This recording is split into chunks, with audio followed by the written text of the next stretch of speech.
सच्चिदानन्दरूपाय विश्वोत्पत्त्यादिहेतवे तापत्रयविनाशाय श्रीकृष्णाय वयं नुमः। श्रीकृष्णाय वयं नुमः।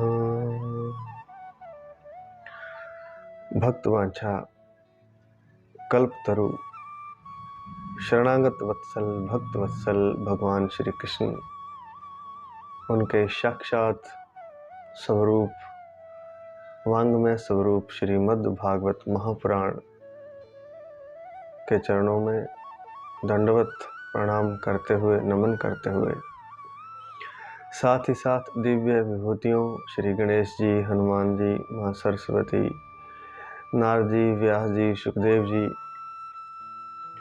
आदि ऋषियों के चरणों में प्रणाम करते हुए और उनसे दिव्य प्रार्थना करते हुए कि वे हमारे माध्यम से कथा का प्रचार, प्रसार और संचार भक्तजनों में, रसिक जनों में, प्रेमी जनों में करें। हमें माध्यम बना करके, हमारी जीवा को, हमारे कंठ को माध्यम बना करके कथा का रस में, भक्ति में, प्रेम में संचार रसिक जनों में, भक्त जनों में, प्रेमी जनों में करें। प्रथम स्कंद का 11वां अध्याय है ये। अथ एकादशोऽध्याय। भगवान श्री कृष्ण का द्वारका में राजोचित स्वागत। कल की चर्चा में हमने देखा कि भगवान श्री कृष्ण हस्तिनापुर से कुरुजांगल, यमुना के तटवर्ती प्रदेश आदि से होते हुए सौवीर और आभिर देश के पश्चिमी क्षेत्र आनर्त देश में पहुंच गए। इसी आनर्त देश में द्वारिका नगरी है। श्री कृष्ण ने आनर्त देश में पहुंचकर अपना पंचजन्य नामक शंख बजाया, जिससे कि द्वारिका के लोगों की, आनर्त देश के लोगों की विरह वेदना कुछ शांत हुई, अर्थात थोड़ा उनको एहसास हुआ, दिल को तसल्ली हुई कि भगवान आ गए हैं। भगवान का जो पंचजन्य शंख है वह संसार के भय को भी भयभीत करने वाला है, अर्थात संसार का जो भय है, दुख है, जो संसार का भवसागर का जो दुख है, जो भय है, उसको भी भयभीत करने वाला है। अर्थात संसार का भय इस शंख की ध्वनि से समाप्त हो जाता है। भगवान जब शंख बजा रहे थे अपने कमल के सदृश कर कमलों द्वारा, तब श्वेत रंग का शंख उनके गुलाबी हाथों में इस तरह से सुशोभित हो रहा था मानो कमल पुष्प पर विराजमान होकर कोई राजहंस गायन कर रहा हो। भगवान के अधरों की लाली से लाल हुए उस श्वेत शंख की भगवान के कर कमलों में शोभा अति शोभनीय थी, विचित्र थी। अति सुशोभित हो रहा था वह शंख। शंख की ध्वनि को सुनकर के द्वारिका के लोग नगर से बाहर आ गए भगवान श्री कृष्ण की अगवानी करने के लिए। भगवान श्री कृष्ण तो आत्मा राम है, वे अपने आत्म लाभ में ही सदा सर्वदा पूर्ण काम है, अर्थात भगवान तो अपनी आत्मा में ही संतुष्ट है। उन्हें किसी बाहरी साधन की आवश्यकता नहीं है प्रसन्न होने के लिए। लेकिन फिर भी जैसे सूर्य की पूजा करने के लिए लोग दीप दान करते हैं, सूर्य को भी दीपक दिखाते हैं। हालांकि सूर्य को दीपक के प्रकाश की कोई आवश्यकता नहीं, लेकिन फिर भी अपने भावों को व्यक्त करने के लिए सूर्य की पूजा के लिए लोग दीप प्रज्वलित करते हैं, दीप दान करते हैं। उसी तरह से भगवान को भी द्वारिका के सदस्यों ने, लोगों ने अनेक भेंटों द्वारा सम्मानित किया, लेकिन भगवान तो आत्माराम है, आत्मलाभ में ही सदा सर्वदा संतुष्ट रहते हैं। सारी प्रजा के मुख कमल हर्ष से, प्रसन्नता से खिल उठे। सभी ने मिलकर सबके सुहृद और संरक्षक भगवान श्री कृष्ण की उसी प्रकार स्तुति की जैसे बालक तोतली बोली में अपने पिता को प्रसन्न करता है। भगवान न केवल द्वारिका के लोगों के सुहृद हैं और संरक्षक हैं, बल्कि उन सभी के, पूरी सृष्टि के वे सुहृद और संरक्षक हैं। लेकिन जो भगवान की तरफ मुख कर लेता है उसके वे विशेष तौर से सुहृद, अर्थात उसके हृदय को जानने वाले हो जाते हैं, हृदय की बात को जानने वाले हो जाते हैं, मन की बात को जानते हैं। इतने सुहृद हैं भगवान और संरक्षक हैं। अपने जीवों की, अपने प्राणी की वे रक्षा करते हैं। लेकिन जो उनका भजन करता है, जो उनका जप करता है, नाम स्मरण करता है, उनकी लीलाओं का गायन करता है, उसका तो वे विशेष ध्यान रखते हैं और उसके भय को भी भयभीत कर देते हैं, अर्थात उसे कोई भय नहीं होने देते अपने भक्त को। इसलिए वे भक्त के सुहृद और संरक्षक पहले भी थे और आज भी हैं। उनकी तरफ से कोई कमी नहीं है। जो उनको सुहृद और संरक्षक नहीं मानता उस पर भी वे मेहरबान ही रहते हैं। लेकिन जैसे घड़ा उल्टा पड़ा हो तो उसमें वर्षा का पानी संचित नहीं होता है, उसी प्रकार जिस जीव का मुख, जिस जीव का मन परमात्मा की तरफ नहीं है, भगवान श्री कृष्ण की तरफ नहीं है, जिसके मन में भगवान का जाप नहीं है, भगवान का स्मरण नहीं है, जिसे भगवान याद ही नहीं आते, उस पर उसी तरह से कृपा नहीं हो सकती जैसे उल्टे घड़े में बरसात का पानी इकट्ठा नहीं हो सकता। लेकिन जो भगवान की तरफ जिसने मुख कर लिया है, जिसके मन में भगवान का स्मरण है, जो हर कार्य को भगवान को अर्पित करके, समर्पित करके करता है, उसके योग क्षेम का, उसके कुशलता का, उसकी रक्षा का सारा भार भगवान पर आ जाता है। भगवान उसे कोई भय नहीं होने देते। ये बातें ऐसा नहीं है कि द्वापर युग में ही सत्य थी या त्रेता में या सतयुग में, आज भी उतनी ही सत्य है, बशर्ते कि हमारी श्रद्धा कितनी है, हम कितना प्रेम भगवान से करते हैं। जितने अंश में हम भगवान से प्रेम करते हैं उतने अंश में वे हमारे साथ, हमारे संरक्षक बनकर, हमारे सुहृद बनकर, हमारे प्रेमी बनकर हमारे साथ खड़े होते हैं। अदृश्य रूप से तो होते ही होते हैं, लेकिन अगर भक्त की श्रद्धा पूर्ण है तो वे दृश्य बनकर भी उपस्थित हो जाते हैं। देश काल और किसी अन्य तरह की कोई भी सीमा भगवान को बंधन में नहीं बांध सकती। वे जितने सतयुग, द्वापर, त्रेता में विद्यमान थे उतने ही आज भी विद्यमान हैं।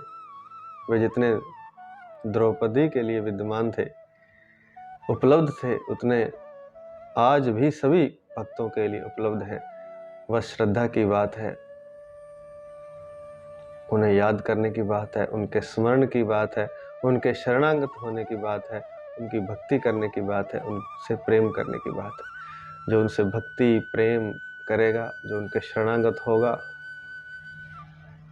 जो उन्हें स्मरण करेगा, याद करेगा, उसे वे तुरंत उपलब्ध हो जाएंगे और उसके योगक्षेम का, उसकी सुरक्षा का, उसके सुरक्षक बनकर, उसके सुहृद बनकर उसके पास हमेशा खड़े रहेंगे। द्वारिका की प्रजा ने भगवान की इस प्रकार स्तुति की, जैसे तोतली बोली में बालक पिता से बातें करता है, पिता को प्रसन्न करता है। उसे ठीक से बोलना नहीं आता, उसे समझ भी नहीं कि क्या बोलना है, लेकिन उसके हृदय में प्रेम होता है पिता के प्रति, उसकी वाणी में प्रेम होता है, तो वह जैसा भी बोलता है, अस्पष्ट भी बोलता है, तोतला भी बोलता है, तो भी पिता प्रसन्न ही होते हैं। उसी तरह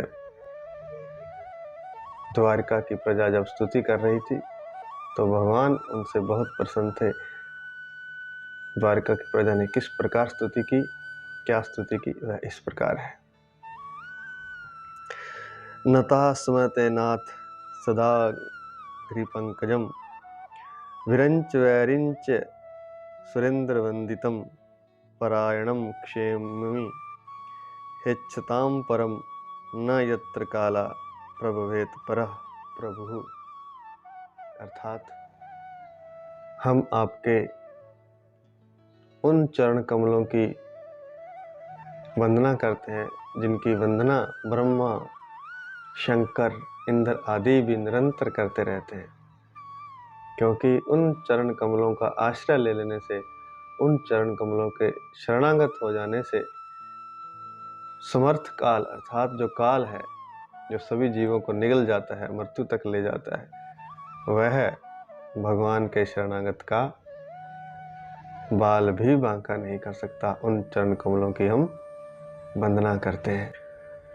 कहने का तात्पर्य है कि जो अपना परम कल्याण चाहते हैं, परम कल्याण, संसार का कल्याण तो चाहते ही हैं, संसार में तो कल्याण चाहते ही हैं, संसार के भोग तो चाहते ही हैं, लेकिन अगर वे इस संसार के पार का कल्याण भी चाहते हैं तो उन्हें भगवान के चरण कमलों का आश्रय ले लेना चाहिए। जो भी अपना परम कल्याण चाहता है इस संसार में, इहलोक में और परलोक में, उसे भगवान के चरण कमलों का आश्रय ले लेना चाहिए, शरणागत हो जाना चाहिए कि हे नाथ, मैं आपका हूँ, मैं आपका हूँ, जैसा भी हूँ मैं आपका हूँ।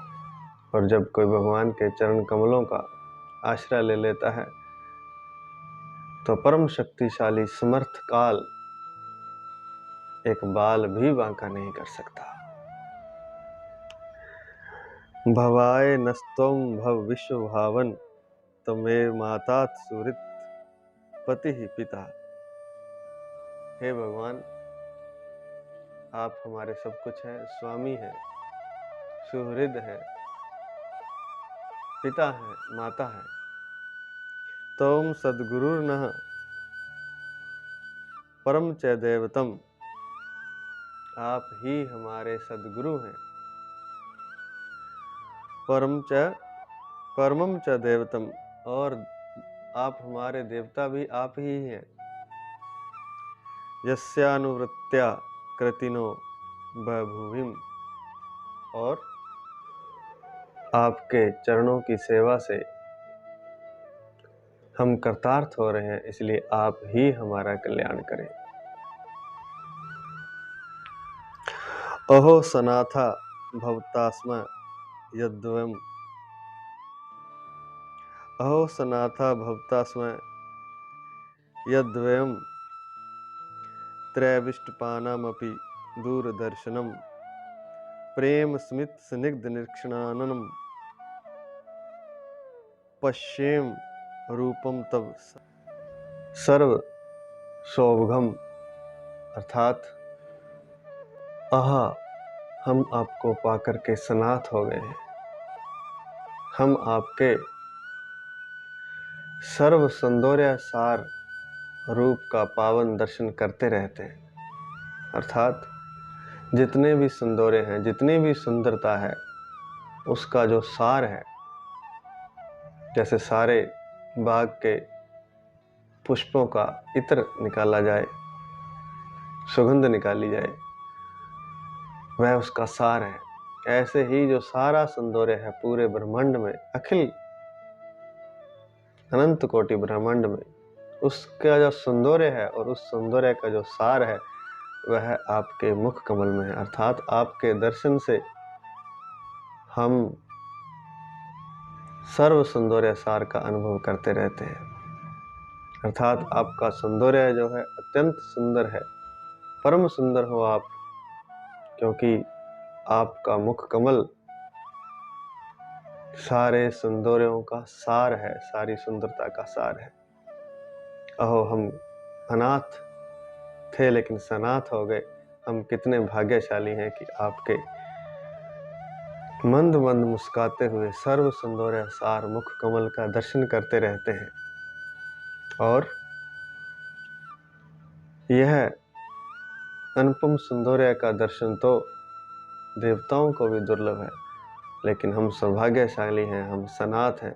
अहो, हमारे सौभाग्य की तो सीमा नहीं है, जो हम आपके अत्यंत सुंदर मुख कमल का दर्शन करते रहते हैं, जो कि देवताओं के लिए भी दुर्लभ है। यर है अंबुजा क्षाप ससार भो भवान कुरून मधुन वात सुरिद्धि दृक्ष्या तत्राब्द कोटि प्रतिमा क्षणो भवेद रविम विनाक्षणो रिव नस्तवाच्युत।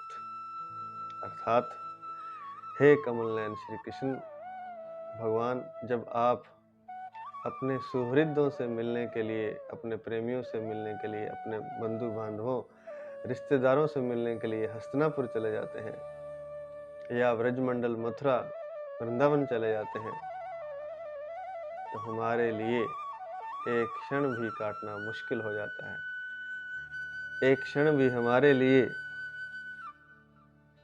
करोड़ों वर्षों के समान लंबा हो जाता है। आपके बिना हमारी वैसी ही स्थिति हो जाती है जैसी सूर्य के बिना आंखों की। आंखें तो हैं पर सूर्य नहीं है तो अंधेरा ही अंधेरा है, देख नहीं सकते। ऐसे ही हमारा शरीर तो है, लेकिन आपके बिना उसका कोई औचित्य नहीं है, कोई अस्तित्व नहीं है। इस तरह से प्रजाजनों की स्तुति सुनते हुए और प्रजाजनों पर अपनी कृपामयी दृष्टि की वर्षा करते हुए भगवान ने द्वारिका में प्रवेश किया। जैसे नाग अपनी पतालपुरी अर्थात भोगपुरी की, भोगवती की रक्षा करते हैं, वैसे ही भगवान की यह द्वारिका मधु, भोज, दशहरा, अरहा, कुक्कुर, अंधक और वृष्णिवंशी यादवों से, जिनके पराक्रम की तुलना और किसी से नहीं किया जा सकती, से सुरक्षित थी। अर्थात जैसे पताल लोक में नागों की नगरी है, भोगवती, पतालपुरी भी कहते हैं उसे, उसकी रक्षा नाग करते हैं विभिन्न प्रकार के। तो उसी प्रकार द्वारिकापुरी की रक्षा भी अनेकों वंशों के लोग, जिनका नाम यहाँ बताया गया है, मधु, भोज, दशहरा, अर्क, कुक्कुर, अंधक और वृष्णिवंशी यादव, जिनका पराक्रम पृथ्वी पर बेजोड़ था, उस समय उनके पराक्रम की तुलना किसी से भी नहीं की जा सकती थी। उनके द्वारा वह द्वारिका नगरी सुरक्षित थी। भगवान की द्वारिका नगरी कैसी थी उसका वर्णन यहाँ पर किया गया है। प्रत्येक ऋतुओं के सौभाग्य से संपन्न थी। अर्थात जितनी भी ऋतुएं होती हैं वह सारी वहाँ अपना अपना वैभव लेकर के उपस्थित थी। उन ऋतुओं में जो धन धान्य फल फूल आदि होते हैं वह सारा वैभव भी वे ऋतुएं द्वारका नगरी को, द्वारका के लोगों को, द्वारका की प्रजा को, राजा को अर्पित करती थी। और अनेकों स्थानों पर अनेक प्रकार के फल युक्त वृक्ष लगे हुए थे, साथ में पुष्पों की, फूलों की वाटिकाएं थी, क्रीड़ावन थे और बीच बीच में कमलों से भरे हुए सरोवर थे। ऐसी द्वारकापुरी की शोभा थी। भगवान के स्वागत के लिए द्वारकापुरी को विचित्र प्रकार से सजाया गया था। वंदन बारें लगाई गई थी। हर घर के आगे दही जल से भरा हुआ कलश, ईख अर्थात गन्ना, अक्षत, पुष्प, उपहार आदि रखे गए थे, जो कि शुभ मंगल का प्रतीक होते हैं। बाजार और सड़कों को झाड़ बुहार कर साफ कर दिया गया था। चौक आदि पूरे गए थे। चौराहों पर आज की भाषा में कहते रंगोली मनाई गई थी। सुगंधित जल से सड़कों को, चौराहों को सींचा गया था और विचित्र प्रकार की ध्वजा पताकाएं लगाई गई थी, जिससे कि वहाँ गर्मी का कोई प्रभाव नहीं पड़ता था। भगवान के स्वागत के लिए जो फूल और अक्षत आदि बरसाए गए थे, अक्षत अंकुर आदि बरसाए गए थे, वे यहाँ तहाँ बिखरे पड़े थे। पुष्पों से गलियां पटी पड़ी थी और प्रत्येक घर के मुख्य दरवाजे पर धूप दीप आदि जलाए गए थे और फल, ईख, कलश जल से भरे हुए आदि सुशोभित हो रहे थे। भगवान के स्वागत के लिए उदार शिरोमणि वसुदेव, अर्थात जिनके जैसा कोई उदार नहीं था, खुले हृदय का नहीं था। कौन कौन? वसुदेव, अक्रूर जी,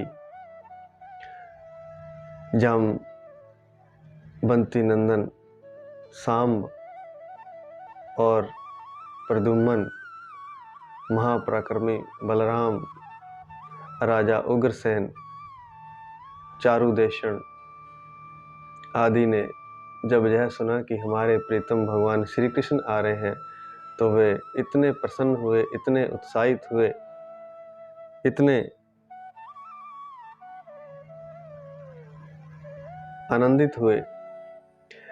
आनंदित हुए कि वे अपने सारे कार्य छोड़कर दौड़ पड़े। सोना, बैठना, खाना पीना सब छोड़ करके भगवान श्री कृष्ण से मिलने के लिए, अपने प्रीतम श्री कृष्ण से मिलने के लिए दौड़ पड़े। प्रेम के आवेग से उनका हृदय उछलने लगा और वे एक गजराज को अर्थात हाथी को आगे करके मंगल के लिए स्वसत्यन का पाठ करते हुए मांगलिक सामग्रियों से सुसज्जित ब्राह्मणों को साथ लेकर अगवानी के लिए पहुंचे।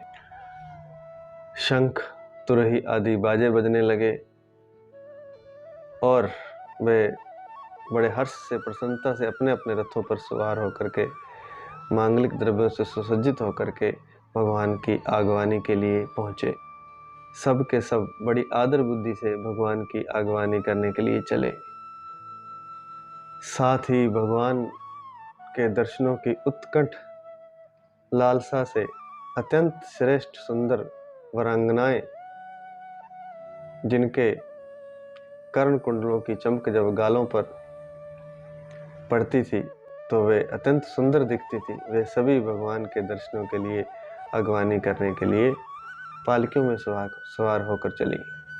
साथ ही साथ नट, गाने बजाने वाले, बिरद बखान करने वाले, नाचने वाले, गाने वाले, सूत, मागध और बंदीजन भगवान श्री कृष्ण के अद्भुत चरित्रों का गायन करते हुए उनकी अगवानी के लिए चले। कहने का अर्थ ये है कि भगवान जब द्वारिका में प्रवेश किए तो चारों ओर उत्साह का, उत्सव का माहौल छा गया। प्रजा अपने अपने घरों से निकलकर, महलों से निकलकर द्वारिका के द्वार पर पहुंच गई, उनकी अगवानी की, उनकी स्तुति की। और इसके अलावा उदार शिरोमणि वसुदेव, अक्रूर आदि, जामवंती नंदन साम, प्रद्युम्न, बलराम आदि भी सारे काम धाम छोड़कर, जो भी कोई कर रहा था, एकदम से भगवान की अगवानी करने के लिए दौड़ पड़े। उत्सव का माहौल था। बंदीजन, सूत, मागध आदि नाच रहे थे, गा रहे थे, बिरद का बखान कर रहे थे और वीरांगनाएं अत्यंत सुंदर रूप धर करके, अत्यंत सुंदर रूप बना करके उनके स्वागत के लिए, उनके दर्शन के लिए, अगवानी के लिए पालकियों के सवार होकर पहुंची। भगवान श्री कृष्ण ने बंधु बांधवों, प्रजा और अन्य सब लोगों से यथासंभव, यथा योग्य व्यवहार किया। किसी को झुक करके प्रणाम किया, किसी को गले से लगाया, हृदय से लगाया, किसी से हाथ मिलाया, किसी को अपनी मधुर मुस्कान से देख भर लिया, किसी को आशीर्वाद दिया, किसी को प्रेम भरी दृष्टि से मात्र निहार लिया।